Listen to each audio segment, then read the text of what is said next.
এতদিন পরে এসেছো, ভালো করে করতে হবে। দাদাও বেসিনের পানি ছেড়ে দিই যাতে শব্দ বাইরে না যায়। সেদিন আলমারির পেছনে করেছি, আজকে রান্নাঘরে করব।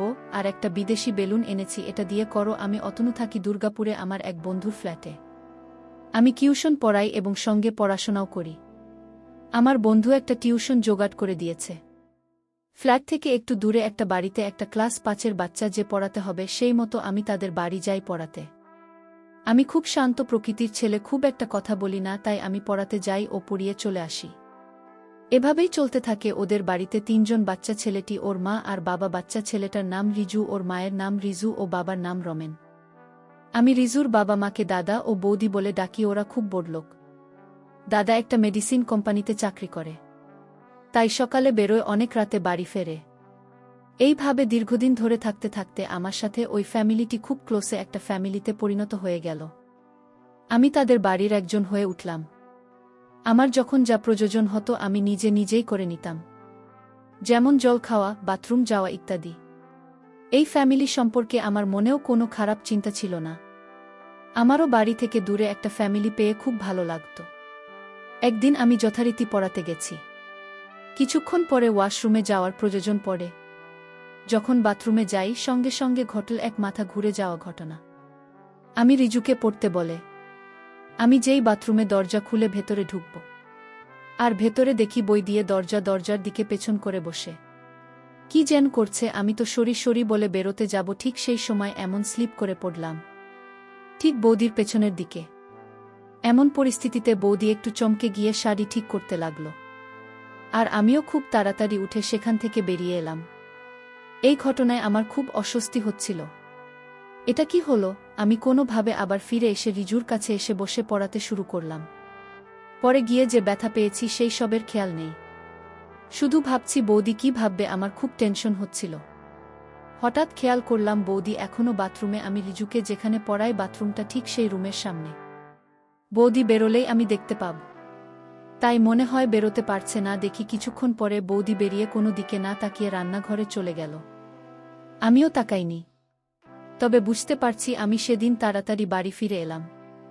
বাড়ি ফিরে বুঝলাম আমার খুব জোরে পায়ে ব্যথা লেগেছে, একটু কেটে গিয়েছে। ভাবলাম সকালে ঠিক হয়ে যাবে, কিন্তু সকালে আরও ব্যথা বেড়ে গেল। ঠিক করলাম আজ পড়াতে যাব না। আমি বিছানাতে শুয়ে পড়লাম, আর মোবাইল দেখতে থাকতে আমার বুকটা ধকধক করে উঠল। দেখি রিজুর মা ফোন করেছে। ইচ্ছে করেই ফোনটা ধরলাম না।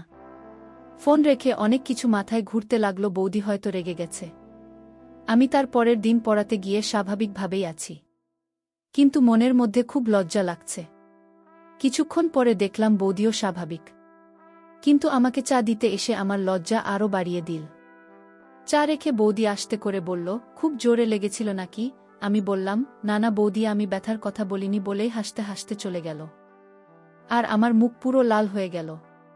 খানিক পরে বৌদি এসে বলল, দেখি কোথায় ব্যথা পেয়েছ? আমি বললাম, না তেমন কিছু না, একটু কেটে গেছে, সেরে যাবে। এই বলে পাটা দেখাতেই বৌদির চোখ কপালে এতটা লেগেছে, আর তার মধ্যে খোঁড়াতে পড়াতে এসেছে, পায়ে অনেকটা লেগেছিল। তাই বৌদি বলল, দাঁড়াও, আমার কাছে ভালো মলম আছে, একটু দিলেই ব্যথা কমে যাবে। এই বলে ভেতর থেকে একটা মলম নিয়ে এসে আমার পায়ের কাছে বসে আমার পা টেনে ধরল এবং খুব যত্ন করে মলম লাগাতে লাগাতে মাথা নিচু করেই আস্তে আস্তে বলতে লাগলো, খুব ব্যথা পেয়েছ? এত তাড়াহুড়ো করে বাথরুমে ঢুকলে এই রকমই হয়। আমি খুব লজ্জা পেয়ে গেছিলাম। আমি বললাম, বাথরুমে দরজাটা লাগিয়ে নিলেই হয়। বৌদি আর কিছু বলল না, কিন্তু সেদিন আমায় যাবার সময় বলে গেল, বেশ করেছি, আবার খোলা রাখব, আর হাসতে হাসতে চলে গেল। আমি তো পুরো আকাশ থেকে পড়লাম। যাই হোক, আমি আবার লিজুকে পড়াতে শুরু করে দিলাম, কিন্তু মন বসছে না পড়াতে, শুধু মনে পড়ছে বৌদির কথায়। কোনো মতে পড়াচ্ছি। কিছুক্ষণ পরে দেখি বৌদি চা দিয়ে গেল আর বলে গেল, কাল রবিবার, কাল আসবে। আমি বললাম, কি জন্য? বৌদি বলল, সেটা বলা যাবে না, আসবে ব্যাস। আমি বললাম, আচ্ছা ঠিক আছে। আমি চিন্তায় পড়ে গেলাম। যাই হোক, বাড়ি এসে ভুলেও গেলাম কালকের যাওয়ার কথা। আজ রবিবার, সারাদিন অনেক কাজ ছিল। দুপুরে খাবার খেতে খেতে হঠাৎ মনে পড়ল রিজুদের বাড়ি যাওয়ার কথা। তাই সন্ধেবেলায় আমি ঠিক পড়াতে যাওয়ার সময় বৌদিদের বাড়িতে এলাম। এসে জানতে পারি আজ রিজুর জন্মদিন। আমি তো সঙ্গে কোনো কিছু রিজুর জন্য আনিনি। আমি বৌদিকে বললাম আমাকে কাল বলতে পারতে, তাহলে কিছু একটা উপহার বাচ্চাটার জন্য আনতে পারতাম। তখন বৌদি বলল, ওর জন্মদিন আমরা পালন করি না আর কাউকে নিমন্ত্রণ করি না, কারণ ওই দিন ওর দাদু মারা গিয়েছিলেন। তাই আর আজ তোমাকে ডাকার কারণ তুমি এই বাড়ির একজন হয়ে গেছো তাই। আজ ওর বাবা বাড়িতে নেই, বাইরে গেছে কোম্পানির কাজে। রিজুর খারাপ লাগবে, তাই তোমাকে ডাকলাম। আমি বললাম, ও এই ব্যাপার। বৌদি বলল, আচ্ছা তোমরা বসো, গল্প করো, আমি একটু খাবার নিয়ে আসছি বলে বৌদি চলে গেল। আমি আর রিজু গল্প করতে লাগলাম। কিছুক্ষণ পরে বৌদি এলো খাবার নিয়ে। দিজুমাকে বলল, আজ কিন্তু পড়তে বসব না। আমি বললাম, আচ্ছা আজ পড়াব না, আজ তুমি যা চাইবে তাই হবে। কিছুক্ষণ ভেবে বলল, আজ লুকোচুরি খেলব। সঙ্গে সঙ্গে বৌদি বলে উঠল, তাই হবে, তবে আমরা লুকোবো, তোকে খুঁজতে হবে। ঠিক আছে। এবার আমি আর বৌদি ঘরের মধ্যে লুকাচ্ছি, আর লিজু খুঁজছে। আমি একটা অন্ধকার ঘরের মধ্যে আলমারির পাশে ফাঁকা জায়গায় লুকিয়ে গেলাম। কিছুক্ষণ পরে দেখি বৌদিও ওই রুমে এসে জায়গা খুঁজছে। শেষে ভালো কোনো জায়গা না পেয়ে আলমারির পাশে লুকাতে এসে দেখে আমি ওখানে দাঁড়িয়ে কিছু না বলে আমার সামনে দাঁড়িয়ে পড়ল, আর বিছানার চাদরটা টেনে নিজেকেও আমাকে ঢাকা নিয়ে নিল। আমাকে বলল, চুপ করে দাঁড়িয়ে থাকো। এরকম অবস্থায় আমার কেমন যেন মনে হচ্ছিল বৌদি পুরো আমার সামনে দাঁড়িয়ে আছে। আমি বুঝতে পারলাম বৌদির সেই কথা বেশ করেছি। আবার খুলে রাখব বাথরুমের দরজা। বৌদির প্রতি অন্য একটা ভালো লাগা বনের মধ্যে খেলতে শুরু করল। আজ বৌদি শুধু নাইটি পরে আছে, হালকা লাল কালারের নাইটি, বেশ সুন্দর দেখাচ্ছিল তাকে। আমিও বৌদি চুপচাপ দাঁড়িয়ে আছি, কিন্তু দুজনের মনে অনেক কিছু চলছে। একটু পর রিজু ঘরের মধ্যে ঢুকেছে, তাই দুজনে আরও সতর্ক হয়ে গেলাম। এতক্ষণ লিজু ঘরের মধ্যে খোঁজার পরেও না পেয়ে ও অন্য ঘরে চলে গেল আমাদেরকে খোঁজার জন্য, আর বৌদি সেটা বুঝে আস্তে করে আমার দিকে ঘুরে দাঁড়াল। আমাদের আর বোঝার কিছু বাকি রইল না যে আমরা একে অপরের কাছে কি চাই। বৌদি বলল, অতনু, আজ আমাকে তুমি তোমার মতো করে ভালোবাসো। তখনই মা, ও মা, আমি তোমাকে খুঁজে পাচ্ছি না। আমাদের জানো জ্ঞান ফিরে এলো। আমরা তাড়াতাড়ি সতর্ক হলাম, তুমি এখন বেরিয়েও না, আগে আমি যাই, তারপর তুমি এসো বলে বৌদি বেরিয়ে গেল। আমিও একটু পরে বেরিয়ে এলাম। এসে সোফায় বসে পড়লাম। বৌদি রান্নাঘরে চলে গেল আর আমাদের বলল, লিজু তোরা দোতলায় যা, আমি কফি নিয়ে আসছি। আমরা উপরে চলে গেলাম। কিছুক্ষণ পরে বৌদি এলো, আমাদের কফি দিল, নিজেও নিল, কিন্তু আমার দিকে তাকিয়ে কথা বলছে না। খুব লজ্জায় মাথা নিচু করে খালি হাসছে। কফি শেষ করে আমি বললাম, আসি বৌদি, আজ রিজু, টাটা, কাল আসবো, পড়ার সময় কেমন?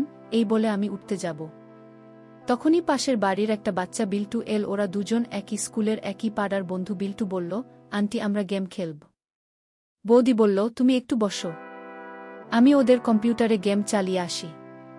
আমি সোফায় বসে ভাবছি আজ কি হলো জীবনে। আজ যেন বৌদিকে অনেকটা ভালোবেসে ফেলেছে। একটু মজা করা যাক। আমি আমার বাইরে রাখা জুতোগুলো সরিয়ে দিয়ে আগের রুমে আলমারির পাশে লুকিয়ে পড়লাম, দেখি কি হয়। কিছুক্ষণ পরে বৌদির আওয়াজ দোতলা থেকে নেমে এসে বলল, তোমাকে অনেকক্ষণ অপেক্ষা করা বলে চুপ হয়ে গেল। দেখলামই নেই, চলে গেছি ওখান থেকে। উনি বাইরে দৌড়ে গেল। এবার ঘরে এসে চুপচাপ সোফায় বসল, একদম চুপ। পুরো ঘরটা যেন মন চুরমার হয়ে গেল। আর আমি চুপ করে আলমারির পাশে দেখছি কি করে। আমি শুনতে পেলাম কিছু একটা কাজ করছেন, হয়তো ঘর গোছাচ্ছে। খাবারের প্লেটের আওয়াজ আসছে। একটু পরে বুঝতে পারলাম যে রান্নাঘরে চলে গেল। আমি একবার ভাবছি বেরোবো, আবার ভাবছি আরও কিছুক্ষণ থাকি। কিছুক্ষণ পরে দেখি বৌদি এই ঘরের দিকে আসছে। মনে হয় বিছানার চাদরটা ঠিক করতে আসছে। কিছুক্ষণ আগে ওই চাদরের ভেতরে অনেক ঝড় বয়ে গেছে। আমি চুপচাপ দাঁড়িয়ে আছি। বৌদি ঘরে ঢুকে এটা ওটা ঠিক করতে করতে আয়নার সামনে নিজেকে আয়নায় দেখল। আমি একটু উকি মেরে দেখছি কি করছে বৌদি। বৌদি নিজেকে আয়নায় ভালো করে দেখছে। আজ যেন নিজেকে নতুন করে পেয়েছে। নিজের চুল ঠিক করতে করতে গুনগুন করে গান করছে, আবার নিজে লজ্জা পাচ্ছে। এবার আয়নায় নিজেকেই নিজে একটা কিস ছুড়ে দিয়ে বলছে, দুষ্টু ছেলে একটা। আমি আলমারির পাশ থেকে দেখছি আর মনে মনে হাসছি। আর বেশিক্ষণ এভাবে থাকা যাবে না। ওদিকে টাইম ও হয়ে গেল বাড়ি যাওয়ার, তাই এবার বেরোতে হবে। এবার আমি বেরোতে যাব, দেখি বৌদি এদিকেই আসছে চাদর ঠিক করতে। যেই আমার সামনে এসেছে আমি হালুম বলে উঠেছি, আর বৌদি খুব জোরে ভয় পেয়ে চিৎকার করে উঠল, ওমা তুমি দুষ্টু ছেলে, আমার সাথে মজা করা হচ্ছে। এইবার বৌদিও হাসছে, আমিও খুব হাসছি। আমি হাসতে হাসতে বললাম, আয়নার সামনে কি করছিলে? আমি সব দেখেছি। বৌদি লজ্জা পেয়ে বলল, কই কিছু না তো।